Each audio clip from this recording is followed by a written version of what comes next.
આશા રાખું છું કે તમે બધા સહકુશળ હશો. હું પણ સહકુશળ છું. આજે 5 ઓગસ્ટ 2026નું કરંટ અફેર લઈને તમારા માટે હાજર થઈ ગયો છું. તો ચાલો મોડું ન કરતા આજનો વિડીયો શરૂ કરીએ છીએ. એની પહેલાં કહેવા માંગીશ કે ચેનલ પર નવા છો તો સબસ્ક્રાઈબ કરી લેજો. વિડીયો ગમે તો એક લાઇક કરી દેજો અને ભાઈબંધ દોસ્તાર ફેમિલી મેમ્બર સાથે આ વિડીયો શેર જરૂર કરજો, જે પણ લોકો ગવર્મેન્ટ એક્ઝામની તૈયારી કરે છે. કારણ કે દરરોજ લોંગ વિડીયોમાં કરંટ અફેર્સ અને શોર્ટ વિડીયોમાં જનરલ નોલેજ લઈ અને આવતો રહું છું અને તમને અપગ્રેડ કરતો રહું છું. ચાલો મોડું ન કરતા આજનો વિડીયો શરૂ કરીએ છીએ. 5 ઓગસ્ટ 2026 કરંટ અફેરનો પહેલો પ્રશ્ન છે, ભારતીય નૌસેનાના ઉપપ્રમુખ તરીકે કોની નિમણૂક કરવામાં આવી છે? ઓપ્શન એ છે AN પ્રમોદ, બીજો બી ઓપ્શન છે તેજપાલ સિંહ અને સી ઓપ્શન છે રાજેશ શર્મા. તો સાચો જવાબ છે ઓપ્શન એ AN પ્રમોદ. હવે AN પ્રમોદની ડીપમાં માહિતી લઈએ તો વાઇસ એડમિરલ એન પ્રમોદ, જન્મ તારીખ 16 જુલાઈ 1970. પરીક્ષામાં બધા મહત્વપૂર્ણ છે. ક્યાંના વતની છે? કેરળના. નૌસેનામાં કમિશનર તરીકે 3 ડિસેમ્બર 1990. ટોટલ અનુભવ 33+ વર્ષથી સમય ભારતીય નૌસેનાની સેવા કરી છે. મુખ્ય સિદ્ધિઓ અને અનુભવ: કેટેગરી એ ના naval air observer, C king 4-2B અને ડોર્નિયર વિમાનો પર ઉડાનનો અનુભવ છે. INS તીર, NS સુજાતા અને INS શાર્દુલ ના કમાન્ડિંગ ઓફિસર છે. INS હંસા ગોવાના કમાન્ડિંગ ઓફિસર તરીકે સેવા આપી છે. મહત્વના હોદ્દાઓ: commander, Indian naval academy Ezhimala, director general of naval operations. હાલમાં ભારતીય નૌસેનાના ઉપપ્રમુખ એટલે કે vice chief of naval staff તરીકે નિયુક્ત કરવામાં આવે છે. ખાસ મહત્વપૂર્ણ છે, 3 ડિસેમ્બર 1990 નૌસેનાના કમિશનર બન્યા અને 16 જુલાઈ 1970 જન્મ છે અને એવીએસએમ અતિ વિશિષ્ટ સેવા મેળવેલ છે. આ બધું ડિટેલમાં આપેલું છે. જો વધારે ડીપમાં હું થઈશ ને તો વિડીયો ઘણો લાંબો થઈ જશે. હવે બીજા બધા પ્રશ્નોમાં આવી છે ડિટેલ છે, તમે વાંચી શકો છો. બીજો પ્રશ્ન ઉપર આપણે જઈએ. ઈરાનમાં ભારતના રાજદૂત તરીકે કોની નિમણૂક કરવામાં આવી છે? ઓપ્શન એ છે કેશવચંદ, બી છે વિદેશ નેગી, વિશ્વેશ નેગી અને ત્રીજો છે દિનેશ ત્રિવેદી. તો વધુ માહિતી તમે લઈએ તો સાચો ઓપ્શન છે વિશ્વેશ નેગી. વિશ્વેશ નેગી વિશેની સંપૂર્ણ માહિતી તમે જાણો. જન્મ 31 માર્ચ 1977. શિક્ષણ શિમલાની પ્રખ્યાત બિશપ કોટન સ્કૂલ માંથી 1994 અભ્યાસ પૂર્ણ કર્યો. કારકિર્દી અને અનુભવ તમે કહે IFS બેચ 2002 બેચના ઇન્ડિયન ફોરેન સર્વિસના વરિષ્ઠ અધિકારી તરીકે. ઈરાનમાં રાજદૂત બનતા પહેલા નવી દિલ્હી ખાતે વિદેશ મંત્રાલયમાં સંયુક્ત સચિવ તરીકે કાર્યરત હતા. વિદેશ મંત્રાલયના એશિયાઈના ડિવિઝનના હેડ તરીકે સેવા આપી છે. સંરક્ષણ મંત્રાલયમાં સંયુક્ત સચિવ સ્તરે ડેપ્યુટેશન પર રહીને આંતરરાષ્ટ્રીય ડિફેન્સ કોઓપરેશન અને વ્યૂહાત્મક ભાગીદારીઓ સંભાળી છે. પાકિસ્તાન અને પશ્ચિમ એશિયા સાથે જોડાયેલી મુસ્તરગીરીના મહત્વની જવાબદારીઓ નિભાવી છે. ઈરાનમાં રાજદૂત તરીકેની નિમણૂક અને મુખ્ય જવાબદારીઓ: ઓગસ્ટ 2026 તેઓને તહરાન એટલે કે ઈરાન ખાતે ભારતના રાજદૂત તરીકે નિયુક્ત કરવામાં આવે છે. ચાબહાર પોર્ટ: ઈરાનના વ્યૂહાત્મક ચાબહાર પોર્ટના વિકાસ અને સંચાલન પર નજર રાખવી, જેથી ભારત મહત્વ એશિયા સાથે સિંધુ જોડાઈ શકે. દરિયાઈ સુરક્ષા: પશ્ચિમ એશિયામાં તણાવ વચ્ચે હોર્મુઝની સમુદ્રીમાં ભારતીય વેપારી જહાજ અને નાવિકોની સુરક્ષા સુનિશ્ચિત કરવી. ઉર્જા અને દ્વિપક્ષી સંબંધો: ભારત અને ઈરાન વચ્ચેની પ્રાચીન સાંસ્કૃતિક, વેપાર અને ઉર્જા સંબંધોને વધુ મજબૂત બનાવવા માટે કામ કરવું. એક્ઝામ IFS બેચ 2002 હતા. જન્મ 31 માર્ચ 1997 અને નિમણૂક ઓગસ્ટ 2026 કરવામાં આવી. ત્રીજો પ્રશ્ન છે, ગ્લોઝિલ ભારતના કયા રાજ્યમાં આવેલું છે? ઓપ્શન એ છે આસામ, બી છે મણિપુર અને સી છે અરુણાચલ પ્રદેશ. સાચો જવાબ છે સી, અરુણાચલ પ્રદેશ. હવે વધુ માહિતી લઈએ. ભૌગોલિક સ્થાન ગ્લો લેક એટલે કે ભારતના અરુણાચલ પ્રદેશમાં રાજ્યના લોહિત અને અંજાવ જિલ્લામાં આવેલું છે. આ સરોવર કામલાંગ વાઇલ્ડ લાઇફ સેન્ચુરી અને ટાઈગર રિઝર્વના કમાન્ડ વિસ્તાર ધનધોર જંગલોની વચ્ચે આવેલું છે. મુખ્ય આકર્ષણ અને વિશેષતાઓ: જૈવ વિવિધતા ગ્લો લેક દરિયા સપાટીથી ઊંચાઈ પર આવેલું એક ખૂબ જ સુંદર અને કુદરતી મીઠા પાણીનું સરોવર છે. તે ચોતરફ બરફાચ્છાદિત પહાડો અને લીલાછમ જંગલોથી ઘેરાયેલું છે. રામસર સાઇટ આ સરોવર તેની ઉત્કૃષ્ટ પર્યાવરણ જૈવ વિવિધતા અને મહત્વને કારણે અરુણાચલ પ્રદેશની પ્રથમ રામસર સાઇટ તરીકે આંતરરાષ્ટ્રીય માન્યતા ધરાવે છે. આ બધું ઘણું લોંગ થઈ જશે એટલે તમે વાંચી લેજો. રાજ્ય શું કહેવાય, એક્ઝામ લક્ષી તો રાજ્ય કયા રાજ્યમાં? તો અરુણાચલ પ્રદેશ. જિલ્લો લોહિત અને અંજાવ. રામસર સાઇટ અરુણાચલ પ્રદેશની પ્રથમ રામસર સાઇટ છે. નજીકનું અભયારણ્ય કામલાંગ ટાઈગર રિઝર્વ. પ્રવૃત્તિ ટ્રેકિંગ, એડવેન્ચર અને ઇકો ટુરિઝમ. ચોથો પ્રશ્ન છે લોકમાન્ય તિલક પુરસ્કાર 2026 કોને એનાયત કરવામાં આવ્યો છે? ઓપ્શન એ છે અજીત ડોભાલ, બી છે એસ જયશંકર અને સી છે રાજનાથ સિંહ. સાચો જવાબ છે અજીત ડોભાલ. વધુ માહિતી આપે તો ભારતની રાષ્ટ્રીય સુરક્ષા સલાહકાર અજીત ડોભાલ પ્રારંભિક જીવન અને શિક્ષણ. જન્મ 1 જાન્યુઆરી 1945. વતન ઘીડી ગામ, પુરી ગઢવાલ જિલ્લો અને ઉત્તરાખંડ. શિક્ષણ મિલિટરી સ્કૂલ અજમેર અને આગ્રા યુનિવર્સિટીમાંથી અર્થશાસ્ત્રમાં MA કરેલું છે.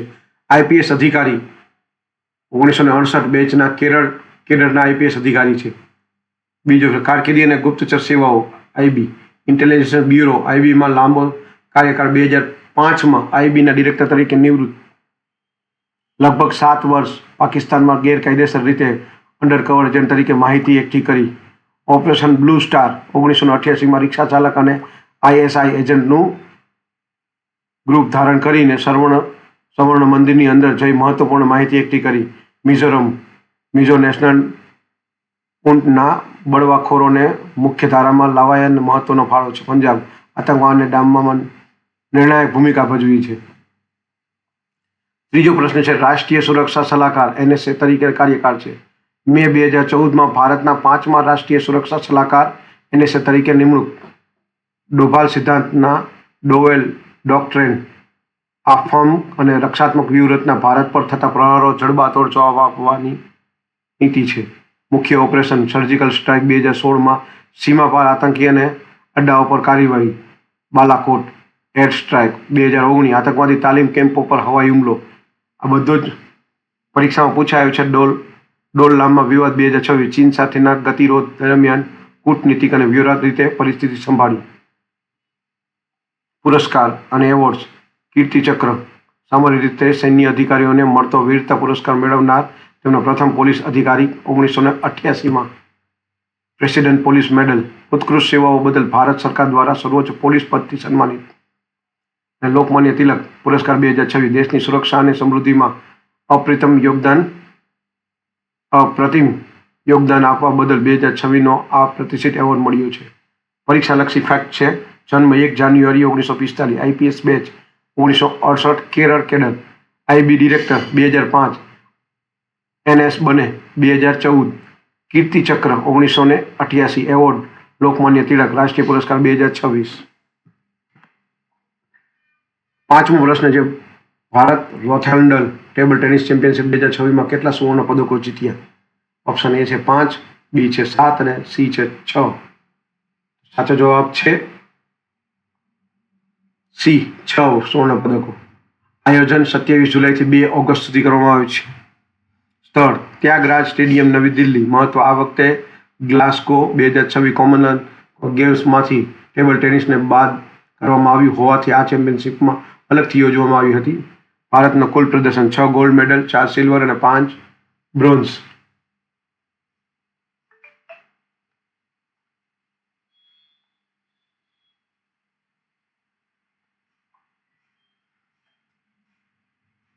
પહેલું પુરુષ ટીમ ઇવેન્ટ. ભારત માનવ ઠક્કર, માનુષ શાહ, જી સાથિયાન, હરમિત દેસાઈ, અયાસ જૈન મલેશિયા 3-2થી હરાવીને પહેલો ગોલ્ડ મેડલ. મહિલા ટીમ ઇવેન્ટ. ત્રીજા અકુડા, યશવિન થોરપડે, સુતાર્થી મુખર્જી, સ્વાતિ ઘોષ અને સિડરેલા દાસ મલેશિયા 3-0થી હરાવીને. આ ડીપમાં બધા સુવર્ણ પદકો છે. 6 પદક જીતા. પુરુષ સિંગલ્સ અંકુર ભટ્ટાચાર્ય, મહિલા સિંગલ્સ યશસ્વી થોરપડે, મહિલા ડબલ્સ ત્રીજા અકુડા અને સિન્ડ્રેલા દાસ, મિક્સ ડબલ માનવ ઠક્કર અને તનિષા કોટેચા. રજત પદક પુરુષ સિંગલ્સમાં પ્રયાસ જૈન, મહિલા સિંગલ્સમાં ત્રીજા આકુડા, મહિલા ડબલ્સમાં યશસ્વી ધોરપડે અને દિવ્યાંશ અભિષેક, અને પુરુષ ડબલ્સમાં માનવ ઠક્કર અને માનસ શાહ મલેશિયા સામે ફાઇનલમાં હારતા ભારતે એકમાત્ર ગોલ્ડ ચૂક્યું હતું. અને કાશ્ય પદ એટલે બ્રોન્ઝ મેડલ પુરુષ સિંગલ્સમાં માનવ ઠક્કર અને માનુષ શાહ, મહિલા સિંગલ્સમાં સિન્ડ્રેલા દાસ અને સુજીત મુખર્જી, પુરુષ ડબલ્સમાં જી સાથિયાન અને હરમિત દેસાઈ, મહિલા ડબલ્સમાં તાનિયા કોટેચા અને સાયલી વાણી, મિક્સ ડબલ્સમાં જી સાથિયાન અને ત્રીજા માનુષ શાહ અને સ્વસ્તિક ઘોષ. એક્ઝામ ફેક્ટર ભારતે કુલ 7 કેટેગરીમાંથી 6 ગોલ્ડ જીત્યા. આ ચેમ્પિયનશિપમાં કોમનવેલ્થ ગેમ્સમાંથી ટેબલ ટેનિસને બહાર રાખવાથી આ અલગથી યોજાઈ હતી. ભારતને પુરુષ ડબલ ફાઇનલમાં ગોલ્ડ ચૂકી ગયા. આ જીત ભારતની ટેબલ ટેનિસ વધતી શક્તિનું પ્રતીક છે. ઘણું ડીપમાં આપવાની મેં કોશિશ કરેલી છે. છઠ્ઠો પ્રશ્ન છે, વિશ્વ સ્તનપાન સપ્તાહ દર વર્ષે ક્યારે ઉજવવામાં આવે છે?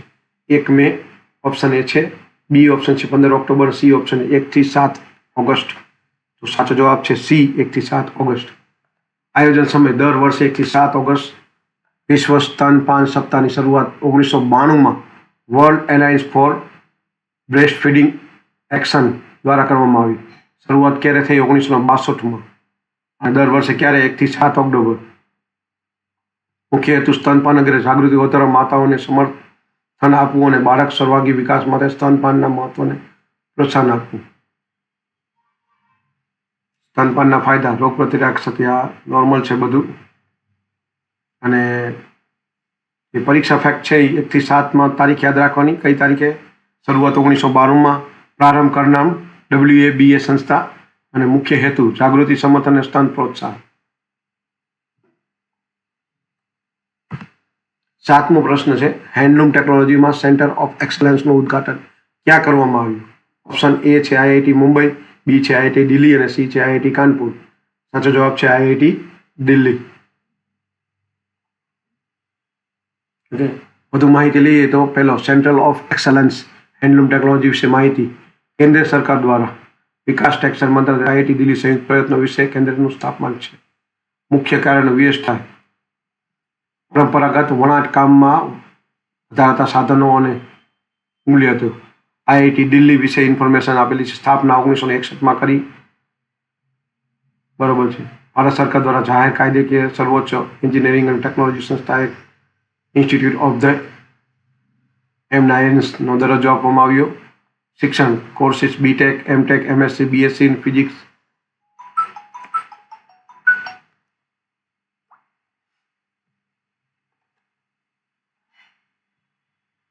આ બધી માહિતી ડીપમાં મેં આપવાની કોશિશ કરી છે. પરીક્ષા લક્ષી તમે વાત કરો, વિશ્વ 1992માં એક્ઝામ રિલેટેડ આ બીજું છે. કાંઈ વાંધો નહીં. 8મા પ્રશ્ન તરફ માહિતી તમે આ બધું વાંચી લેજો.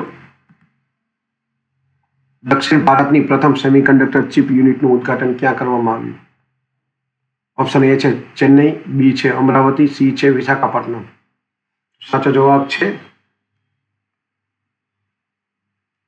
સી, વિશાખાપટ્ટનમ. મૂળ વિગતો અને વધુ માહિતી તમને તો તારલુવાડા ભીમરાવપટ્ટનમ મંડળ, Visakhapatnam, Andhra Pradesh. Company ASIP technology દક્ષિણ કોરિયાની એપેક્ટ કંપની સાથે ભાગીદારી. શિલારોપણ 1 ઓગસ્ટ 2026 વડાપ્રધાન નરેન્દ્ર મોદી દ્વારા CM ચંદ્રબાબુ નાયડુની હાજરીમાં વર્ચ્યુઅલ માધ્યમથી ખાતમુહૂર્ત કર્યું. રોકાણની ક્ષમતા, કુલ રોકાણ આશરે 2500 કરોડ. પ્રારંભિક ચરણમાં 460+ કરોડનું રોકાણ, ત્યારબાદ 2000 કરોડથી વધુ વિસ્તરણ કરાશે. જમીન કુલ 30 એકર છે. ઉત્પાદન ક્ષમતા પ્રતિ વર્ષ 9.6 કરોડ એટલે કે 96 મિલિયન છે. સેમિકન્ડક્ટર ચિપ્સ બનાવવાની ક્ષમતા. તકનીકનો ઉપયોગ અને કામ કરી. પોષક આઉટસોર્સ સેમિકન્ડક્ટર એસેમ્બલી અને ટેસ્ટિંગ ક્વોલિટી. અહીં ચિપ્સનું એસેમ્બલિંગ, પેકેજિંગ અને ટેસ્ટિંગ કરવામાં આવશે. શરૂઆતમાં વાયર અને બોન્ડ. મહત્વપૂર્ણ તમે અને રોજગારી પરીક્ષા લક્ષી ઘણું બધું છે. વિશાખાપટ્ટનમ 1000 પ્લસ પ્રત્યક્ષ રોજગારી અને 1600 પ્લસ અપ્રત્યક્ષ રોજગારી. ઉત્પાદન ખાસ પરીક્ષાલક્ષી ક્ષમતા 9.6 કરોડ છે અને દક્ષિણ ભારતની પ્રથમ સેમિકન્ડક્ટર 69 ભાગીદારી છે. તો એપેક્ટ કંપની સાથે ભાગીદારી છે એ પણ પૂછાઈ શકે છે. અને ASIP ટેકનોલોજી યાદ રાખવા જેવું છે. 9મો પ્રશ્ન છે, વિક્રમ સારાભાઈ મેડલ જીતનાર પ્રથમ ભારતીય મહિલા કોણ બને? ઓપ્શન એ છે સુચેતા જૈન, બીજું છે અન્નપૂર્ણા સુબ્રમણ્યમ અને સી છે તન્વી અરોડા. સાચો જવાબ છે બી છે અન્નપૂર્ણા સુબ્રમણ્યમ. હવે કોસ્પાર વિક્રમ સારાભાઈ મેડલ વિશે વધુ માહિતી આપો તો આ પ્રતિષ્ઠિત આંતરરાષ્ટ્રીય પુરસ્કાર કોસ્પાર એટલે કમિટી ઓન સ્પેસ રિસર્ચ એનું ફૂલ ફોર્મ છે, યાદ રાખવા જેવું છે. ઇસરો દ્વારા સંયુક્ત રીતે આપવામાં આવે છે. સ્થાપના 1990માં ભારત સ્પેસ પ્રોગ્રામના પિતા ડોક્ટર વિક્રમ સારાભાઈના સન્માનમાં આ મેડલને સ્થાપના કરવામાં આવી. ઉદ્દેશ્ય વિકાસશીલ દેશોના એવા વૈજ્ઞાનિકો એનાયત કરવામાં આવે છે જેમણે સ્પેસ રિસર્ચ ક્ષેત્રે અસાધારણ અને અકલ્પનીય યોગદાન આપ્યું છે. આ એવોર્ડ દર 2 વર્ષે યોજાતી કોસ્પાર સાયન્ટિફિક એસેમ્બલીમાં એનાયત કરવામાં આવે છે. પ્રોફેસર અન્નપૂર્ણા સુબ્રમણ્યમ વિશે માહિતી. વર્તમાન પદ Indian institute of astrophysics director centre for nano and soft matter સાયન્સના ડાયરેક્ટર છે. કોસ્પાર વિક્રમ સારાભાઈ પટેલ ઇટાલીના ફ્લોરેન્સ ખાતે યોજાયેલી 46મી કોસ્પાર એસેમ્બલી દરમિયાન તેને કોસ્પાર વિક્રમ સારાભાઈ પટેલ મેડલ 2026થી સન્માનિત કરવામાં આવ્યો છે. આ એવોર્ડ મેળવનાર તેઓ પ્રથમ ભારતીય મહિલા વૈજ્ઞાનિક બન્યા છે. આ સમગ્ર વિશ્વમાં આ સન્માન મેળવનાર તેઓ 3જા મહિલા વૈજ્ઞાનિક છે. આ પુરસ્કાર મેળવનાર તેઓ 4થા ભારતીય UR રાવ 1996માં, ગુરબક્ષ સિંહના લખાણ 2014 અને અનિલ ભારદ્વાજ 2024 બાદ હવે અન્નપૂર્ણા સુબ્રમણ્યમ. સંશોધન અને મુખ્ય યોગદાન. તારાઓની ભૌતિક, તારાઓ જૂથો, ગેલેક્સી અને બ્લુ સ્ટ્રેગર સ્ટારના અભ્યાસના નિષ્ણાંત. ભારતના પ્રથમ સ્પેસ ટેલિ મિશન 2015 પર.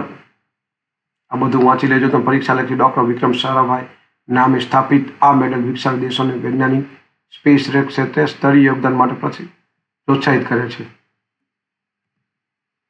સ્થાપના 1990માં. એવોર્ડ દર 2 વર્ષે. 10મો અને છેલ્લો પ્રશ્ન છે, સૌથી વધુ મૃત અંગદાતાઓ માટે રાષ્ટ્રીય પુરસ્કાર કયા રાજ્યને આપવામાં આવ્યો છે? ઓપ્શન એ છે આસામ, બી છે કેરળ અને સી છે તમિલનાડુ. તો સાચો જવાબ છે તમિલનાડુ.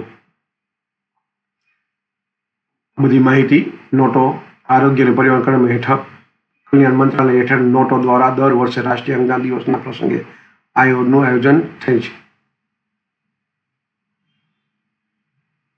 આ તમે બધું જ વાંચી લેજો. રાષ્ટ્રીય અંગદાન દિવસ 13 ઓગસ્ટ દર વર્ષે ઉજવાય છે. અંગદાન મહાદાન. એક અંગદાતા 8 લોકોને જીવન આપે. આ પણ પરીક્ષામાં પૂછાઈ શકે છે. એક્ઝામ રિલેટેડ છે. ભારતે 1995માં માનવ અંગદાતા અધિનિયમને છોટા એક્ટ બનાવ્યો જે વિશ્વનો પ્રથમ કાયદો ગણાય છે. તો આ હતા 5 ઓગસ્ટ 2026ના કરંટ અફેર અને તેના જવાબો. વિડીયો ગમ્યો હોય તો વિડીયોને એક લાઇક કરી દેજો. ચેનલ પર નવા છો તો સબસ્ક્રાઇબ કરીને રાખજો, કારણ કે દરરોજ લોંગ વિડીયોમાં કરંટ અફેર્સ અને શોર્ટ વિડીયોમાં જનરલ નોલેજ લઈ અને આવતો રહું છું અને તમને અપગ્રેડ કરતો રહું છું. આજ માટે આટલું જ.